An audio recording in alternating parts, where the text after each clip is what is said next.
ये झारखंड में जो हुआ विपक्ष के लिए नुकसानदेह होगा ऐसा आप कह रहे हैं, लेकिन ये आंदोलन किसी भी राज्य में हो सकता है, चाहे कांग्रेस शासित राज्य हो या फिर भाजपा शासित राज्य हो या फिर किसी और पार्टी की सरकार वहां पर क्यों नहीं। ईशान त्यागी कुछ बोलना चाहते हैं, फिर नीलम मिश्रा आपका भी कमेंट चाहूंगा जो समीर जी ने बोला है।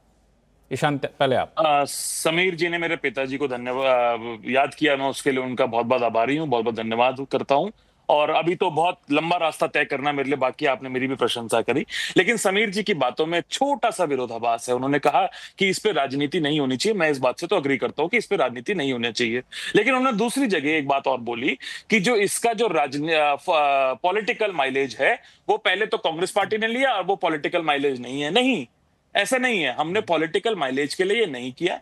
हम नीट के पेपर के लीक से पहले से ही राहुल गांधी जी शिक्षा व्यवस्था की बात कर रहे हैं, पेपर लीक्स की बात कर रहे हैं, चाहे वो कोई सा भी पेपर लीक रहा हो। हम सबके साथ जाके खड़े हुए, आपको याद होगा कि सीजीओ कॉम्प्लेक्स में जब एसएससी के बच्चे का पेपर लीक हो गया था, गड़बड़ हुई थी पेपर एसएससी के पेपर में, तब भी राहुल गांधी जी ने उनका समर्थन किया था आज से 2-3 साल पहले। और उसके बाद भी हम छात्रों की जो गूंज हमारा कार्यक्रम है उसके माध्यम से बच्चों तक रीच आउट कर रहे हैं, बच्चों की प्रॉब्लम समझने का काम कर रहे हैं। वो हमारा एक कोई राजनीतिक उसका पर्पस नहीं है, वो एक मूवमेंट है जिसके माध्यम से हम बच्चों से ये समझना चाह रहे हैं कि क्या गड़बड़ियां हैं और बच्चों को बताना चाह रहे हैं कि देश की शिक्षा व्यवस्था में किस तरीके से जो आरएसएस का हस्तक्षेप है वो बढ़ता जा रहा है, क्या क्या उसमें प्रॉब्लम्स हैं। उसके बाद अगर आप पास आउट भी हो जाते हैं बच्चे, पहले तो पेपर लीक से बच्चे परेशान हैं, पुराने करिकुलम से बच्चे परेशान हैं, करिकुलम में चेंजेस से बच्चे परेशान हैं, महंगाई से बच्चे परेशान हैं, एजुकेशन सिस्टम प्राइवेटाइजेशन से बच्चे परेशान हैं, और उसके बावजूद भी आप ये सब कठिन परिस्थितियों में अगर आप ग्रेजुएट भी हो जाते हैं या पोस्ट ग्रेजुएट भी हो जाते हैं तो जो जॉब्स की जो प्रॉब्लम है वो सबसे प्रॉब्लमेटिक है इस समय देश में। उस बात को हम बच्चों के सामने रख रहे हैं, इसीलिए बच्चे जो जेनजी है आज का गांधी जी से कनेक्ट कर पा रहा है क्योंकि वो ज्यादा रिसेप्टिव इन सब लेकिन प्रॉब्लम्स यहाँ को पे लेकर। ईशान समस्या तब आती है, सवाल तब उठता है जब इन सारी समस्याओं पर फोकस करने के बजाय फोकस इस बात पर हो जाता है कि गृह मंत्री अमित शाह आकर के माफी मांगे, गृह मंत्री अमित शाह आकर बिल्कुल मांगने चाहिए, बिल नहीं माननी चाहिए, अलग बात है। मैंने कहा जब बिल पास पैलेट गन्स चलना गलत है जो इस पर आप सकारात्मक बातचीक करने की बजाय आप गृह मंत्री का जवाब मांगने को तुले हुए हैं और 10 दिन तक संसद नहीं चल रहा है। ठीक है, इस पे मैं आऊंगा। चलिए डॉक्टर नीलम मिश्रा आपसे आपका कमेंट चाहूंगा। जो चर्चा कर पाएंगे ना, वो संसद में आ ही नहीं रहे हैं।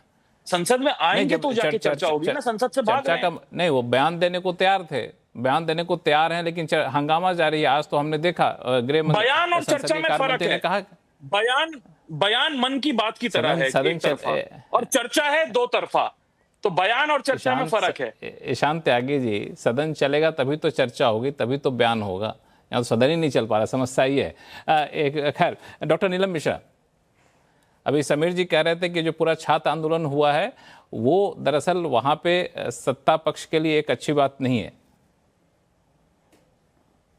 बिल्कुल, किसी भी सत्ता पक्ष के लिए किसी भी प्रकार का आंदोलन होना कहीं ना कहीं डिस्टर्ब करता है। सिर्फ सरकार को ही नहीं, पूरे राज्य को डिस्टर्ब करता है, देश को डिस्टर्ब करता है। कहीं से भी ये अच्छी बात नहीं है किसी भी सरकार के लिए। लेकिन हाँ, आंदोलन हमारा संवैधानिक हक है। छात्र हो, युवा हो, किसान हो, महिला हो, किसी को भी आंदोलन करने का उनको पूरा अधिकार मिलता है।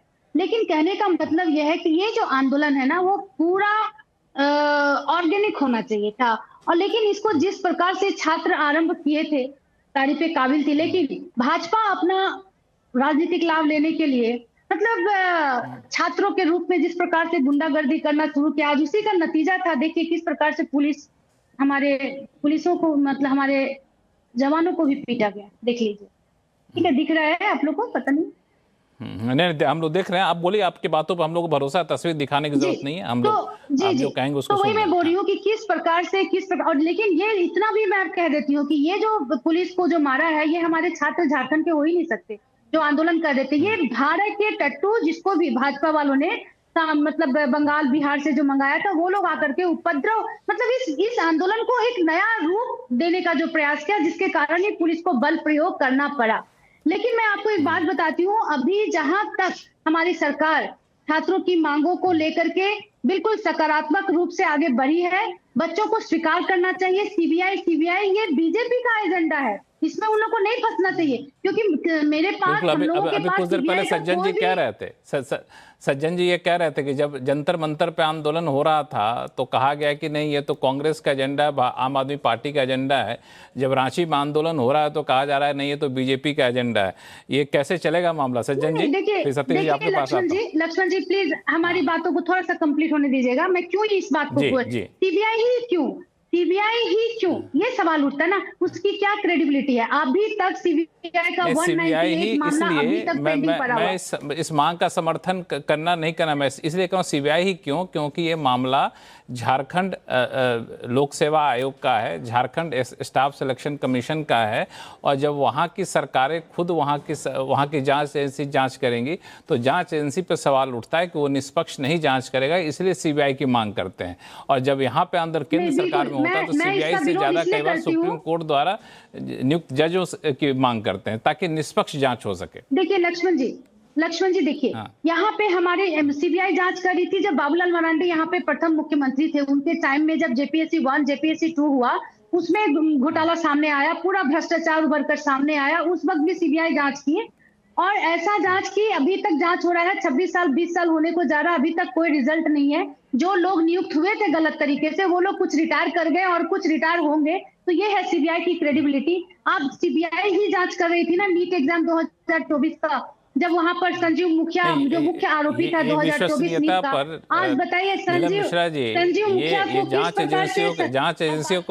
जांच एजेंसियों के निष्पक्षता पर तो सवाल हर बार उठता है, वो एक अलग डिबेट का विषय है। सज्जन कुमार सिंह इसलिए हम लोग का कहना है कि सीआईडी की जो जांच हो रही है 90 दिन का समय मांगा गया है। सीआईडी कौन से दूध की धुली होती है? अगर उसी चश्मे से देखा जाए जिस चश्मे से आप सीबीआई को देख रही हैं। एक मिनट सज्जन जी को जोड़ना चाहते हैं। सज्जन जी हम लोग के पास है अभी तक 98 मामला। और आप देखिए न्यूज नेशन ने भी इसका रिपोर्ट दिया स्पष्ट रूप से कि सीबीआई पे किसी भी प्रकार का विश्वास या विश्वसनीय सीबीआई नहीं हो सकता है, क्योंकि अभी तक जितने भी मामले चाहे शुभेंदु अधिकारी हर कोई अपने हिसाब से देखता है, हर कोई अपने हिसाब से देखता है। जांच एजेंसियों के नतीजे को भी हर कोई देखता है, लेकिन जांच एजेंसी काफी मेहनत करे किसी नतीजे पहुंचती है। एक मिनट सुन लेते हैं, एक मिनट सज्जन जी को सुन लेते हैं, फिर आपके पास आता हूँ। सामने आया क्या उस पर सज्जन जी किया जा सकता है? इसलिए जिस प्रकार जी पहले ये बोल ले उसके बाद बोलता हूँ। सीआईडी पे भी करना नहीं, ये चुप नहीं होंगे, इन्होंने सोच रखा है जब तक कि सामने वाले बोलना शुरू नहीं कर नहीं बोले चुप होंगे। हाँ एक मिनट नीलम जी, एक मिनट सुन लेते हैं सज्जन जी। नहीं देखिए सीधी सी बात है, मामला यहाँ पे कौन जांच करेगी ये सेकेंडरी है। मामला ये है कि जो छात्र विरोध कर रहे हैं वो ये तय करेंगे कि उन्हें किस पे ट्रस्ट है। ठीक है, जिस सरकार के खिलाफ प्रोटेस्ट हो रहा है, चाहे वो केंद्र में हो चाहे झारखंड में या किसी भी राज्य में, वो ये तय नहीं कर सकती है कि जांच कौन करेगा, क्योंकि मामला छात्रों के विश्वास का है। पहली बात है कि आपके सिस्टम पे उनको विश्वास नहीं है। आपको अगर लगता है कि सीबीआई नहीं है क्रेडिट वर्दी, जैसे सीआईडी पे छात्रों को नहीं है, जहां पे कंक्लूजन्स पहले से तय हो सकते हैं, ऐसी आशंका है, उसी हिसाब से जांच होगी, तो आप एक इंपार्शियल जांच करवाइए जिसमें कि ना तो वो सरकार के प्रदेश राज्य सरकार के अधिकारी हो ना किसी का। आप एक मिनट सुन लीजिए। आप एक रिटायर्ड सुप्रीम कोर्ट के जज के अंदर में, उसके अंदर में एक आप जांच करवा सकती हैं, क्योंकि जब तक ट्रस्ट नहीं होगा, ऐसा नहीं हो सकता है ना कि गुनहगार आप हो, इल्जाम आप पे हो और जांच भी आप ही करवाए अपने हिसाब से। ये तो कहीं नहीं हो सकता है, किसी सरकार में ये स्वीकार नहीं है। दूसरी बात सरकार बोली है कि एक ट्रायल टीम भी बनेगा, जिसमें रिटायर्ड जज भी रहेंगे, सुन तो लीजिए एक मिनट। दूसरी बात ये है, दूसरी बात यहां पे है कि आप देखिए, कहीं अभी हम देख रहे हैं कि छात्रों की बहुत ही हाई इंटेंसिटी प्रोटेस्ट हो रही है। जंतर मंतर पे हुआ, देश में हुआ, झारखंड में हो रहा है, लेकिन डिमांड बहुत ही लो इंटेंसिटी है। यहां पे था कि एक मंत्री का इस्तीफा हो, वहां पे है कि जो एसएससी एग्जाम है झारखंड का, जो सीजीएल है वो, और दूसरा जो सीबीआई जो प्रदेश की एजेंसी ना हो। इतने हाई इंटेंसिटी में इतना लो इंटेंसिटी डिमांड हमने आज तक नहीं देखा। ये छात्र कहीं भी इसको बाकी मुद्दों से नहीं जोड़ रहे हैं जो और भी फेलियर हो सकते हैं। ना तो यहाँ पे सज्जन जी गौर करिएगा, सतीश जी गौर करिएगा, बड़ा इंपॉर्टेंट पॉइंट सज्जन जी ने कहा है। और जब आप इतने लो इंटेंसिटी डिमांड को नहीं मान सकते, आप जब सब कुछ मांग रहे हैं तो क्या दिक्कत है? एक आप ऐसा डिमांड करिए जिससे छात्रों को भरोसा हो। आपके सीआईडी जांच पे उनको भरोसा नहीं है, पीरियड। इसके अलावा आपको करना होगा। दूसरा, कौन सी बड़ी आपकी इसमें बहुत बड़ी लॉस हो रही है? जब आप सब मान रहे हैं, इतने छोटा सा डिमांड है, उसमें ये अहंकार क्यों आ रहा है सत्ता का? ये सबसे बड़ी बात है कि आप कोई फेवर नहीं कर रहे हैं। कॉम्प्रिहेंसिव रिफॉर्म चाहिए, पीसमिल कंसेशन नहीं चाहिए छात्रों जी। सतीश जी, देखिए कायदे से नहीं सुनिए ना, हमसे ले लीजिए आ रहा ना हूं, जवाब, नीलम जी आ रहा हूं आपके लिए आपके दे पास भी आप। रहा हूं। देखिए, कायदे से, ईमानदारी से और न्याय की दृष्टि से झारखंड के एक मंत्री का तो इस्तीफा होना चाहिए, कम से कम, निश्चित अब रूप वही से ना होना सतीश जी चाहिए। वाली बात। हाँ, दूसरी बात, निश्चित रूप से इस्तीफा होना चाहिए। कोई शिक्षा मंत्री का बचते नहीं, अरे किसी का भी हो, लेकिन होना चाहिए जो लोग शिक्षा उसके मंत्री लिए कौन है? जिम्मेवार होंगे। अरे सुनिए तो बात को, मैं ये कह रहा हूं एक इस्तीफा बनता है क्योंकि दिल्ली में भी एक इस्तीफा हुआ है ना, पहली बात। दूसरी बात कि भाई आप यहां तो परीक्षा के पेपर लीक होने की बात थी ना, वहां तो नौकरी का सवाल है, थोड़ा उससे ग्रेड कम है इसका, तो नौकरी सब सीट बेच देता होगा, कोई ठिकाना है, जरूर बेचा होगा, है कि नहीं? और आपको याद होगा 2024 में भी जो नीट लीक हुआ था, उसके भी तार झारखंड से जुड़े थे। तो इसमें शिबू क्या बोलते हैं उनको, हेमंत सोरेन, वो बच नहीं सकते, उनको एक कठोर कार्रवाई करनी पड़ेगी, है ना। अच्छा, वैसे भी ईडी पहुंच गई है आज, और देखिए अब क्या होता है। मुद्दा यह है कि लो इंटेंसिटी की बात कर रहे थे सज्जन जी, ये लो इंटेंसिटी मांग नहीं है, ये बहुत हाई इंटेंसिटी का मांग है, इसको आप लो इंटेंसिटी मत कहिए। और यहां पर राहुल गांधी की भी परीक्षा है। मैं ये कह रहा हूं कि भले उससे भाजपा को थोड़ा उनको दबाना है, और लगातार वो दबाने की कोशिश कर रहे हैं, बहुत बड़े हीरो बन जाएंगे देश के अगर उनके दबाव में भले ही झारखंड की सरकार चली जाए, या फिर किसी का वो इस्तीफा कह के करवा दे जी। जैसे अध्यादेश को फाड़े थे, कुछ उस तरह का एक्शन दिखाएं आप, आपका कहना है? मैं देखिए, हाँ भाई, तो अध्यादेश फाड़ के उन्होंने गलत नहीं किया था, मैं तो इतना बोलता हूं। मतलब क्या को वैसे कड़ाई दिखाओ। हाँ, कड़ाई, अरे क्या वो अपनी सरकार के अध्यादेश को फाड़ दिया था उन्होंने, और क्या था वो अध्यादेश में? करप्शन के खिलाफ, मतलब करप्शन को ढकने वाला अध्यादेश था, तो फाड़ दिया उन्होंने। नीलम मिश्रा जी तो कुछ फाड़ के दिखाएं। नीलम मिश्रा जी कुछ जवाब देना चाहती हैं?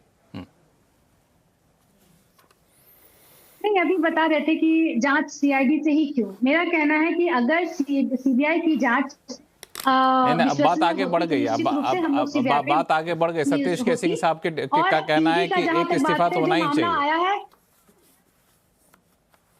नहीं, बिल्कुल ये जांच का विषय है। आप बताइए ना, जेपीएससी क्या डायरेक्ट किसी के कंट्रोल में है, किसी मंत्रालय के कंट्रोल में है?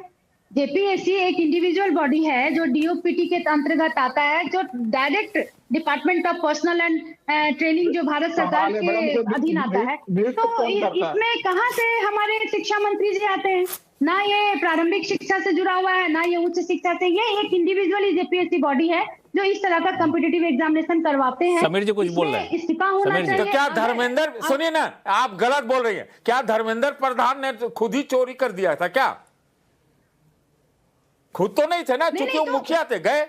लक्ष्मण जी, हाँ, नहीं, आप बताइए ना, आप हमको बताइए कि एनटीए के द्वारा जो एनटीए ही था ना जो एनटीए के द्वारा जो एग्जाम। समीर चौगांकर साहब कुछ बोलना चाहते?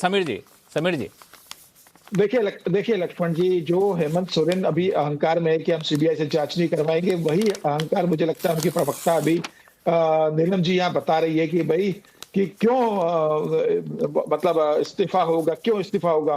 क्या सरकार उसके लिए जिम्मेदार है?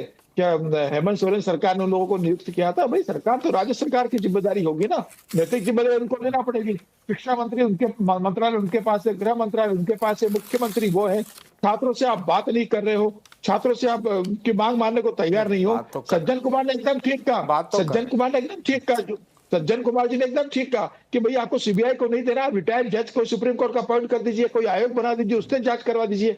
आप प्रस्ताव तो छात्रों को दीजिए, आपके ऊपर छात्रों को भरोसा नहीं है, उसके बाद भी आपके रुकी नहीं, हम ही जो चाहेंगे उसी से आपके जांच करवाएंगे, हम आपकी बात नहीं सुनेंगे। 16 दिन से छात्र वहां बैठे हुए हैं, मुख्यमंत्री को 1 मिनट का समय नहीं उनसे मिलने का। 16 दिन से आप छात्रों की बात नहीं मांग रहे और आप कह रहे हो कि आंदोलन बहुत पीसफुल हो रहा है, आंदोलन को बहुत अच्छे से सरकार हैंडल कर रही है। बिल्कुल ऐसा आंदोलन करते में कोई हैं तो समीर जी। नहीं हो रहा है। समीर जी ऐसा करते हैं, समीर जी एक छोटा सा ब्रेक ले लेते हैं। अब ब्रेक के बाद लौटते हैं तो बड़ा ही मूल सवाल जो पूरा देश इन दिनों नजर गड़ाए हुए है संसद के ऊपर। अब चूंकि सरकार ने साफ कर दिया है कि गृह मंत्री आकर के बयान देना चाहते हैं इस पूरे मुद्दे पर, इस पर चर्चा करना चाहिए, तो क्या अब विपक्ष इस पर हंगामा रोक देगा? राहुल गांधी अब शांत होकर के गृह मंत्री की बात को सुनेंगे और इस पर चर्चा में हिस्सा लेंगे क्या? छोटे से ब्रेक बाद इस पर चर्चा करें, कहीं जाइएगा नहीं।